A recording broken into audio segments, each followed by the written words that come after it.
আল্লাহু আকবার।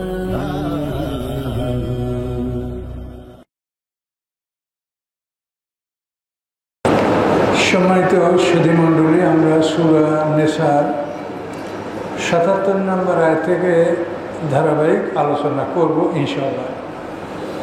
আউযু বিল্লাহি মিনাশ শাইতানির রাজীম। বিসমিল্লাহির রহমানির রহিম। আলাম তারা ইলাল্লাযীনা ক্বিলা লাহুম কুফফু আইদিয়াকুম ওয়া আকিমুস সালাতা ওয়া আতুজ যাকাতা ফালাম্মা কুতিবা আলাইহিমুল কিতালু ইযা ফারিকুম মিনহুম ইয়াখশাউনা আন-নাসা কাখাশিয়াতিল্লাহ আও আশাদ্দা খাশিয়া।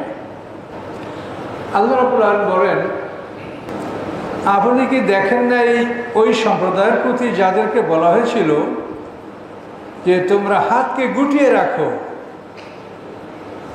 অর্থাৎ তোমরা যুদ্ধ করো না, কি করবা? ও আকিমুস সালাত ওয়া আতুজ যাকাত, তোমরা সালাত প্রতিষ্ঠা করো, যাকাত আদায় করো, তোমরা যুদ্ধের জন্য হাত বাড়িও না।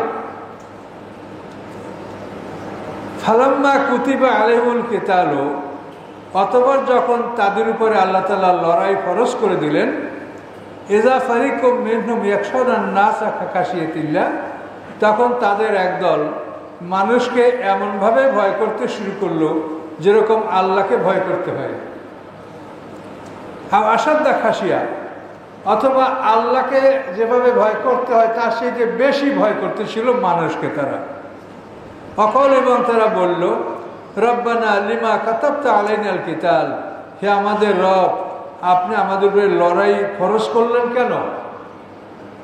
লাউলা আখারতানা আজালান করিব, আরো কিছু সময়ের জন্য আমাদেরকে অবকাশ দিলেন না কেন? কুল, হে রাসূল, আপনি বলে দেন, মাতাউ দুনিয়া কালিল, দুনিয়ার ভোগ বিলাস সামান্য, ফল আখিরাত খায়রুল লিমান ইত্তাকা, এবং আখিরাত উত্তম তাদের জন্য যারা আল্লাহকে ভয় করে। ওয়ালা তুজলামুনা ফাতিলা, এবং তোমাদের উপরে বিন্দুমাত্র জুলুম করা হবে না। এখন একটা ব্যাখ্যা শুনলে আমরা জিনিসটা বুঝতে পারবো। আল্লাহ রাসূল নবুয়ত লাভ করার পরে 13 বছর মক্কায় ছিলেন। তো এই সময় মক্কাবাসীরা নানা রকম জুলুম অত্যাচার করতো মুসলমানদের উপরে। তখন মক্কার মুসলমানরা রাসূলের কাছে অনুমতি চাইল যে আল্লাহর কাছে বলেন আমাদেরকে যুদ্ধের জন্য আদেশ দেওয়া হোক।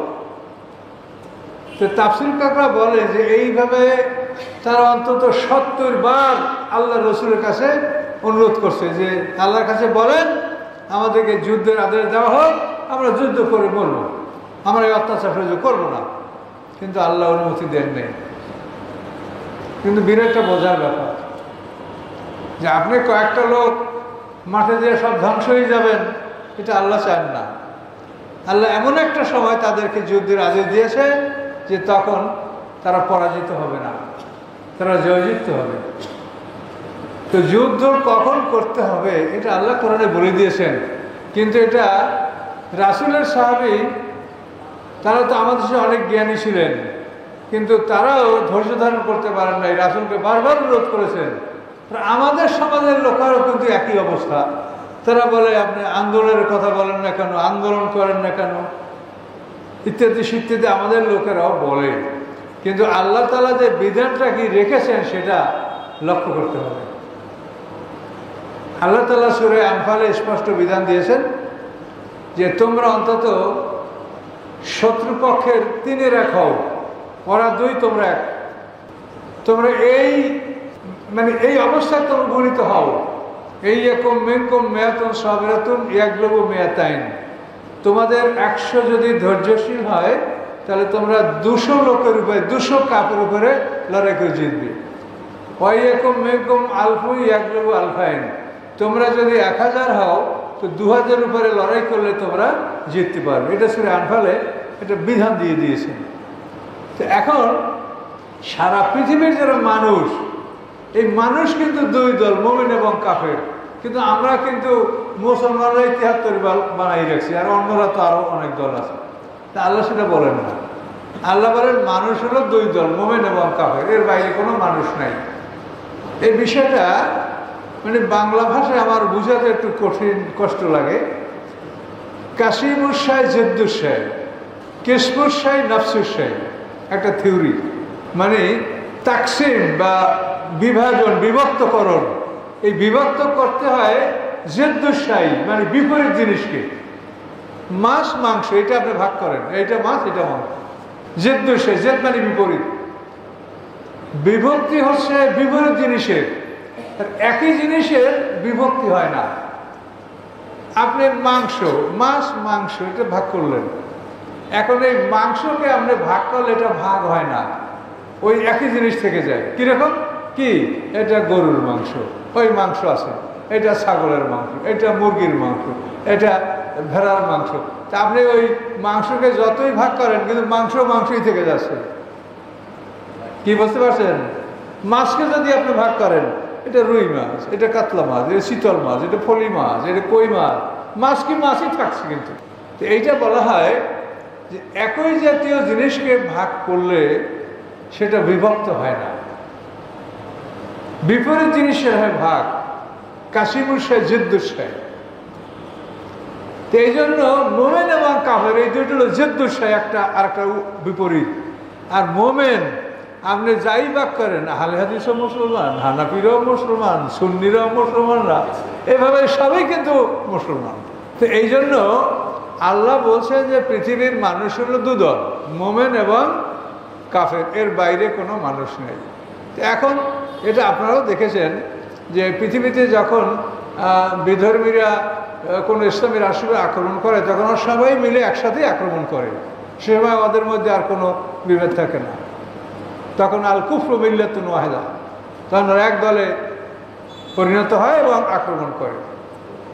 তো এই জন্য আল্লাহ তাআলা যে কোরআনের থিওরিটা দিয়েছেন যে তোমাদেরকে 3-এর 1 হতে হবে, এইটা শুধু বাংলাদেশ হিসাব করলে হবে না, এটা গোটা পৃথিবীর মধ্যে আমরা 2 দল, মোমেন এবং কাফের। এর মধ্যে যদি আমরা মোমেনরা 3-এর 1 হতে পারি, তাহলে আমরা ভোট করি, বিপ্লব করি, যা করি আমরা জিতবো। এটা আল্লাহ কোরআনে প্রতিশ্রুতি দিয়েছেন। আল্লাহ তাআলা ইতিহাসের কসম করেছেন, ওয়াল আসর। হযরত আলী রাদিয়াল্লাহু তাআলা আনহুকে অত্যন্ত দুঃখজনকভাবে তার সাথে বিশ্বাসঘাতকতা করে তাকে পরাজিত করেছে। সেই আলী রাদিয়াল্লাহু তাআলা পরাজিত হওয়ার পর থেকে আজ পর্যন্ত পৃথিবীতে এই দল, আলী রাদিয়াল্লাহুকে সমর্থক যারা, তারা পৃথিবীতে আজ পর্যন্ত কোনো যুদ্ধে জিততে পারে নাই। তারা বহু যুদ্ধ করেছে। আমার একটা ইতিহাস আছে, উমাইয়াদের 91 বছর ইতিহাস, সেখানে দেখবেন অনেকগুলো যুদ্ধের কথা উল্লেখ আছে। তারা বহু যুদ্ধ করেছে কিন্তু কোনো যুদ্ধ জিততে পারে নাই।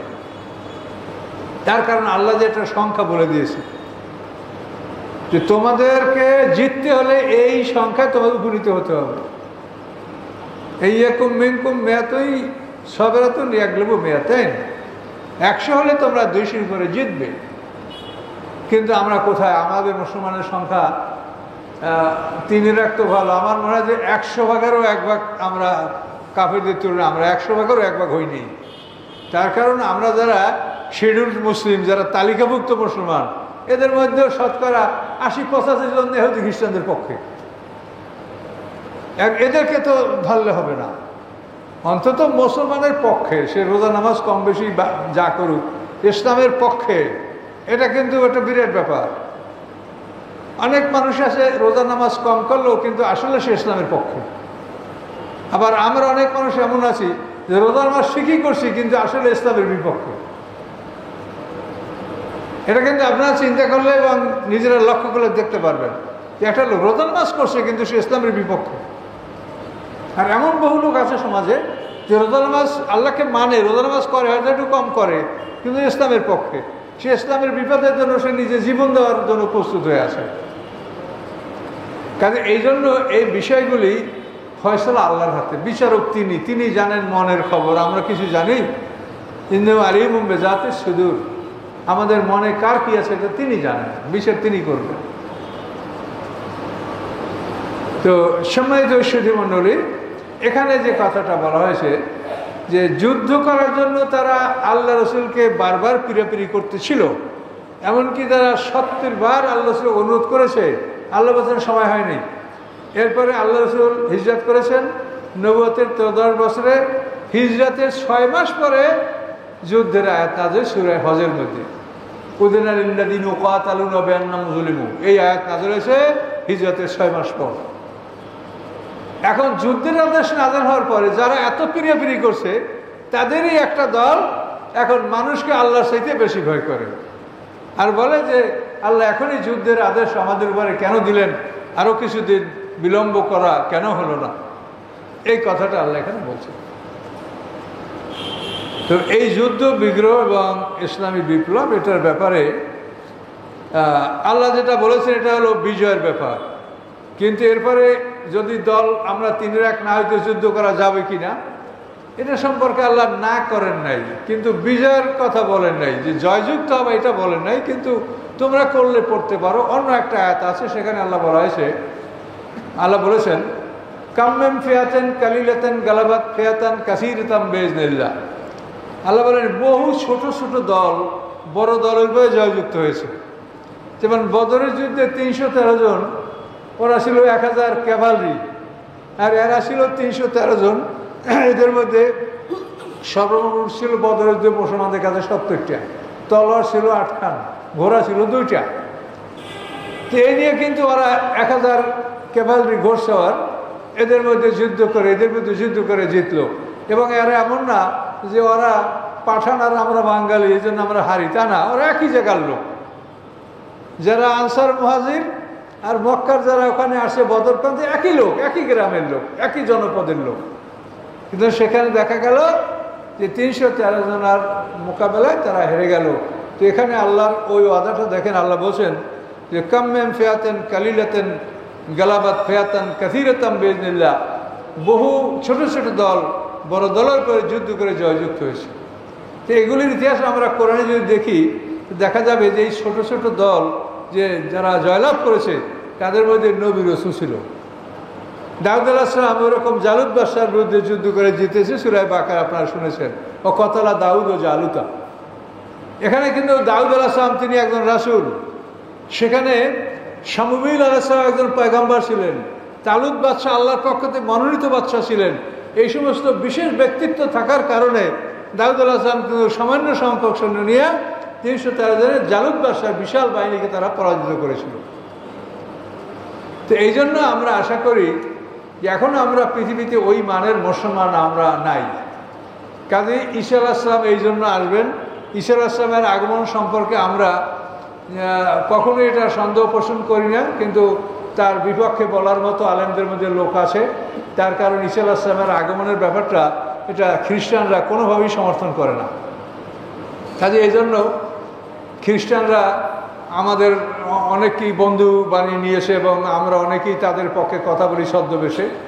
কাজে এই জন্য ঈসা আলাইহিস সালামের আগমনের ব্যাপারে কোনো সন্দেহ নাই, এটা স্পষ্ট করে না আয়াতে বলা আছে ওয়াইন্নাহুল ইলমুল লিসাআতি ফালা তামতারুন্না বিহা।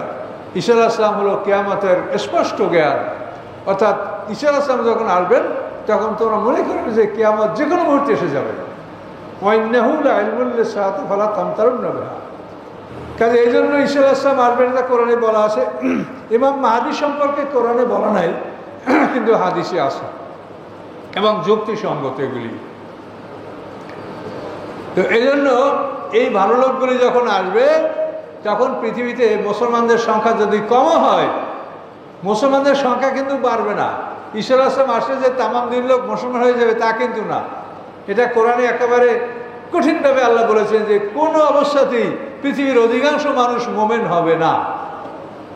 আমা আকসারুন নাসি ওয়ালাউ হারাসতা বিল মুমিনিন, হে রাসূল আপনি যতই কামনা করেন পৃথিবীর অধিকাংশ মানুষ মোমেন হবে না।